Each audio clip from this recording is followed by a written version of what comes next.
Hi, I'm Randy Hollenbeck, and this is the Music Roundtable.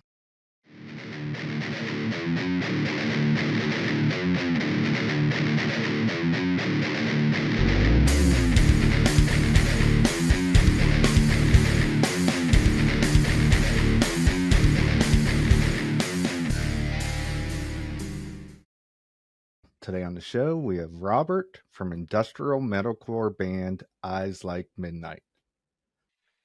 What's up, man? Thanks for having me. We're so lost inside the electric glow. We built a gun of silicone and cold. Forget the ways of life that we used to know.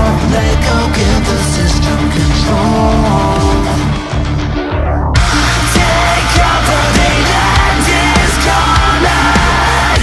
All hail the digital DNA. You can run, but there's no place left to hide. Hail digital DNA. The last time I saw you was like a year ago. We did a episode of Backstage Pass at the Subalpine with Sleep Signals, Yeah, up in Pittsburgh area. Yeah, that's right. and neither one of those exist anymore. The Subalpine or Sleep Signals. I did not know about Subalpine, but yes, Sleep Signals. We decided that it kind of took its course, and it was time to kind of move on to something different. Okay. I was just curious about that because it seemed like there was a curse with the band. Every time you guys were on the road, there was something new that happened. And the last thing that happened was the fire extinguisher blowing up in the van while you're driving down the highway. Yeah, that one was crazy, man. We've definitely had some bad luck. At least that one wasn't super serious. It was more of a pain in the ass, honestly. But yeah, our AC was out for most of that tour. Like we've had the AC repaired in that bus like 20 times, and every time they're like, "Yep, it's fixed," and we pay them $5 grand, and then it's not fixed. Um, but yeah, I don't know if it was from the heat or what. It was super hot, and there's no ventilation in a bus if you've ever been in a tour bus. But yeah, we were fortunately we were in town. We weren't actually on the highway, and I was sleeping in my bunk. And all of a sudden we hear the driver like yelling like get out, and like I woke up and there's just like smoke everywhere, and I'm like, oh my God, the bus is on fire. Like, not again. Like, we've had the van fire and then the bus wreck, and um, everybody's just like jumping out of the bus, and guy, the funniest part is the guy comes running from across the street with a fire extinguisher because he thinks the thing is on fire, and it turns out it was a fire extinguisher, and yeah, we're like, we don't need that. We don't need another one. But yeah, it just I don't know, it like fell, and I don't know if from the heat or what, but it just like it exploded, and there was fire retardant just all over everything. Every surface of the bus had to be like deep cleaned, and all of our stuff. It was crazy, man. Okay. Um, I wanted to talk about Eyes Like Midnight. How did you form this band? Was it like you thought of it as a solo project and it became a band, or can you tell me a little bit about that? Sure. So, I mean, I had actually written a bunch of music for Sleep Signals. Actually, I've been working with a co-writer friend of mine, and we've been just pumping out a lot of music and stuff. And had gone back to work with Chris Dawson, who produced the last couple EPs that Sleep Signals put out. And like Sleep Signals just kind of took its course. There's a lot of reasons for it. It was just time, and I was kind of sitting on like five new tracks, um, and I wanted to release them, and I was like, well, do I release these as Sleep Signals? Do I release these under a different band name? Do I rebrand? And just due to a lot of different industry pressure type things, particularly the influx of bands called Sleep something now all of a sudden. We just decided, it was a good time for a rebrand, to start something up new. And, um, coincidentally, the, uh, the bass player, Tristan, was filling in for us on the last couple of Sleep Signals tours. So him and I just kind of started this up, and we had our buddy Christian out in Iowa from a previous band that we had played a bunch of shows with, and he was just coming out of a different project as well. So we just kind of put it together, and we ended up doing a bunch of auditions for guitar players, and that's how we found Kay. And yeah, and here we are. We've got now 15 tracks. Well, one released with Digital Deity, and then we're sitting on another 14 unreleased, and get ready to start, the next round, and start doing some more tracks. So. Okay. I wanted to talk about Digital Deity. And from what I hear in the music and in the words and stuff, it feels like it's like about an AI antichrist. Less probably than like the Antichrist thing, I guess, but like definitely, it's more so just about like how we're kind of uh, complacent right now, and just kind of letting AI kind of take over our lives a little bit, not so much in the sense of like the Terminator kind of theme, I don't think machines are going to start, coming after people, et cetera. But I do think that AI in the wrong hands, especially politically, can definitely cause a lot of problems, because it's really easy to use AI to spread false narratives and news and stuff like that. And obviously there's a lot of conflict going on around the world right now, and AI falling into the wrong hands, I think, can be very dangerous. As far as stirring up civil unrest and things like that. I think like if AI were to take over, I think that's how it would happen. It would happen from the inside, not like the inside out, not necessarily like this machine takeover Terminator stuff, but more something like from the inside. But like a societal thing. But yeah, and then just also, it's kind of a narrative on art right now, and the way that AI is influencing art as well. Um, particularly music. There are a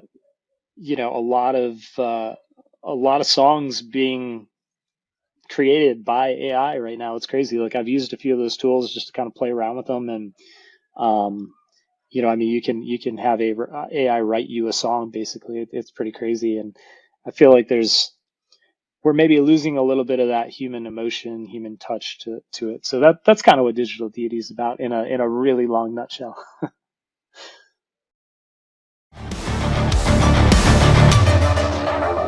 As we look up into synthetic skies, we get the wall pulled over our eyes. We let this in and welcomed our own demise. Here we go. I'll take control. Take cover, the end is coming. All hail the digital deity. You can run, but there's no place left to hide. Hail digital deity.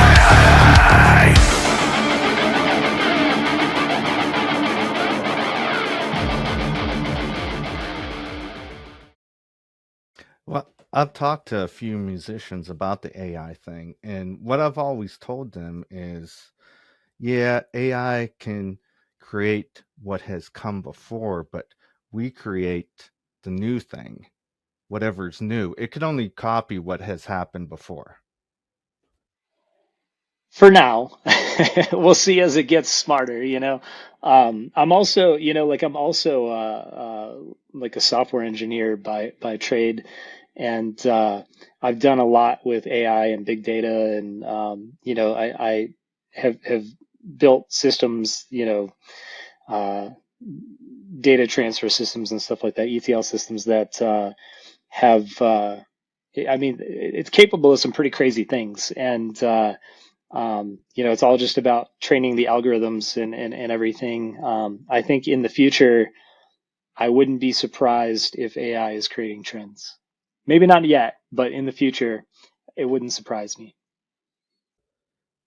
How has the response been to the new single from Sleep Signal fans? Um, from the fans that I've talked to directly, it's been really overwhelmingly positive. I think we have a pretty good cross section of kind of all of our previous projects fans kind of coming to this project, which is really cool. It's really exciting. Overall, it's been great. We've statistically, I mean, we're already, I think, about halfway to where Sleep Signals was at its peak. So, for a 3-week-old band with, with one song, I'm feeling really good about that. And there's definitely a lot of positive momentum right now behind this track. And it's always ironic to me. I feel like anytime you go into the studio, like when you're so close to a song or to a group of songs, um, you kind of like I feel like you kind of start ranking them against each other, and it's really ironic to me because I felt like some of this material is like so good for what I've written in my career. Um, like Digital Deity, I actually felt like was maybe in like the bottom third of these new tracks. So it's that's really exciting for me. We may release the next one and everybody's like, man, this song sucks. But it's exciting to me to see when I know what we're sitting on to everything else that we're sitting on waiting to release. Um, the next single is called Bad Love. It's super poppy. It's a really like almost kind of like synthwave song. So it's got a lot of kind of different influences in it. It's a little bit different than Digital Deity. Definitely different than anything we ever did in Sleep Signals. But yeah, I'm excited to see the reaction for like the upcoming stuff too. It's going to be really cool. Now, did you feel like you had a lot of freedom to branch out on this album? Yeah, and it was really a couple things. I mean, one, again, it's like kind of stepping away from Sleep Signals and what Sleep Signals was. We kind of had like a sound carved out, and we just kind of it kind of I feel like it kind of cramped my style, so to speak, a little bit with what I was capable of doing. And I've always been a big fan of pop and like I grew up like just loving like Michael Jackson and stuff. I love like The Weeknd and some of those like straight up pop vocalists. And getting into this project, it kind of allowed me to experiment with a little bit more of that, and that was really exciting for me. Also, I think it's it's it's such a strange thing. Again, I think the last couple of rounds of Sleep Signal songs, we were really focused on being successful at radio. So we were writing very, uh, the songs were written in a very specific way so that it would cater for radio. And with this project, Dawson and I just kind of were just like, you know what, screw it. Like, I don't care if we get radio. Like, we're gonna write stuff that we enjoy. We're gonna write stuff that we want to listen to, and hopefully other people want to listen to it. And when we started sending the tracks out before the release, and my radio guy got a hold of it. Um, it's just, again, it's really ironic. Like, he hit me up and he's like, man, this is like a really good radio song. And we're like, really? Like, we didn't write it at all for radio. Like, we were trying before and now we're not trying, and like, this is a great song for radio. So it's like it's really strange, but like, not trying to write for radio and kind of being able to get outside the boundaries from Sleep Signals has definitely given us a lot of freedom to just explore and experiment and do something that's like a lot more organic and real. So it's been awesome, man. I've had such a good time in the studio. I spent like I think about 8 or 9 weeks, split over a couple of trips down to Kansas, and just the whole time in the studio was just such a blast. Like writing all this stuff, it turned out so much better than I could have ever hoped for. So it's really cool. Now, did you write from scratch in the studio? Did you have some stuff before you came in? So like I said, I've been working with a co-writer friend of mine. We've been, myself and his name is Keegan. Myself, Keegan and Dawson, have been, bouncing ideas back and forth. Keegan's been doing a lot of the writing musically. And, so we kind of had like pretty solid music templates coming into the studio. And then, we wrote a lot of vocal patterns and melodies and lyrics and all that kind of stuff from scratch in the studio.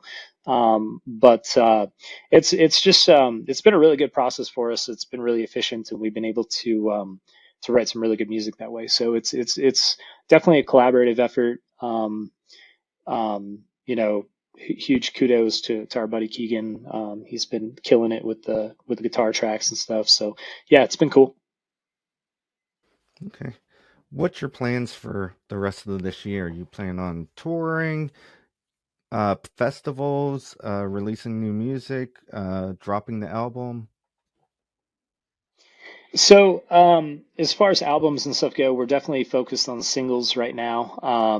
We've got another one that like I said, Bad Love is the next single. We're planning to drop that next month in June sometime, and we have a music video for that one already as well. And we actually go to shoot another music video in a couple weeks here. We go down to Tucson, Arizona to shoot another music video.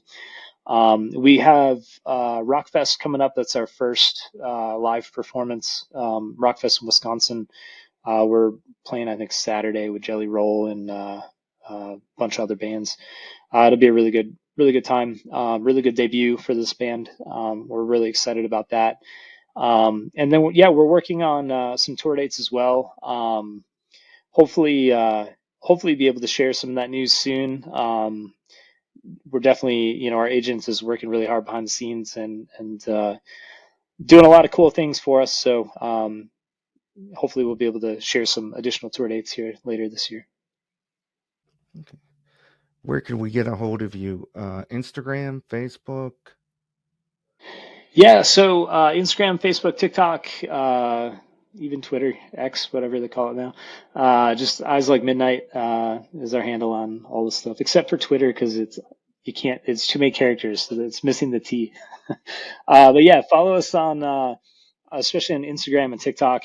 We're really focused on trying to release a lot of content and material and stuff with this project, and kind of keep fans engaged and keep everybody aware of what we're doing and what's going on behind the scenes. So we're working really hard to build that stuff. But yeah, otherwise, eyeslikeMidnight.com.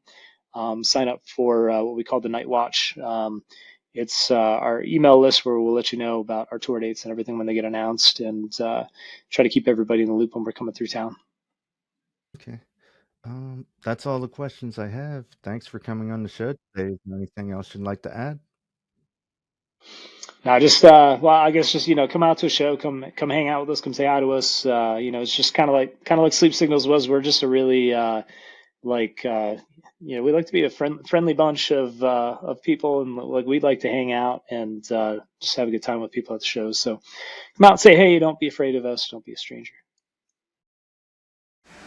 Welcome to the new world. New world.